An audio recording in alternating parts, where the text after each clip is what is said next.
Phone numbers are not private. And this is something that if you are around the cybersecurity or the privacy space, you've probably heard people talk quite a lot about how phone numbers aren't private. They're a huge privacy problem, and a lot of people will actually specifically avoid platforms that require a phone number because of their concerns about privacy. But there is probably not enough people talking about why phone numbers are not private. And a lot of people probably get left wondering, why aren't phone numbers private? What's the big issue here? We use our phone numbers all of the time. Almost everybody has a phone number. For a lot of purposes, they are required, and you probably can't really get by without using one at all. So what should you be worried about? What are the issues at hand here? I'm going to talk a little bit about that today. There are also a bunch of security issues with phone numbers that I won't get into too much right now. Maybe that'll be a future video. Today we're just going to focus on privacy. So when phone numbers first kind of came up on the scene, I suppose, really what they were used for was just purely as a piece of contact information. You know, I remember when I was a kid in the schoolyard, I would have my phone number written down on a piece of paper. I would give it to my friend, and then that night maybe they'd call me and we'd talk on the phone. You might give your phone number to your doctor or to a hospital if you were getting a blood test so that they could call you up and give you your results. It was very clear what the purpose of a phone number was and who you would need to give it to and why they needed it, right? You would purely give it to people who needed to contact you via phone, to call you. But that has changed quite a lot, especially with mobile phones, with texting, and with the way that those things are used for other purposes like two-factor authentication. Now we see phone numbers used not just as a piece of contact information, but also as a piece of identifying information. So your phone number will regularly be used by a lot of platforms to actually verify who you are. And there's a good reason for this. A phone number is a really good way a lot of the time to verify who somebody is and to prevent things like multiple accounts, or to provide some protections against fraud. And the reason for that is because it's generally quite difficult or quite uncommon for people to have or maintain multiple phone numbers.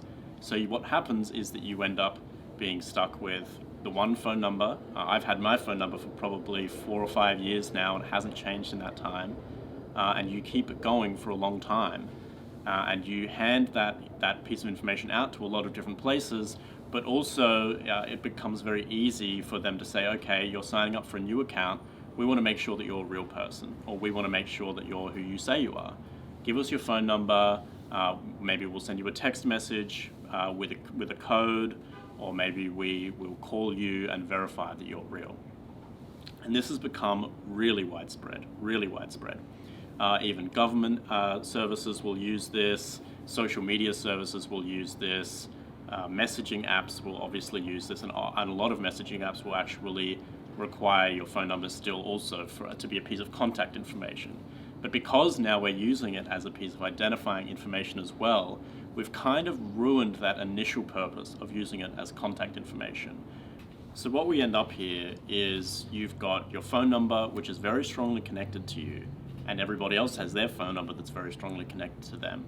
All of this information is stored in a bunch of databases. It's able to be cross-referenced, it's able to be compared against each other, and you can start to build a social graph. And that's going to enable things like surveillance, which you really, really don't want.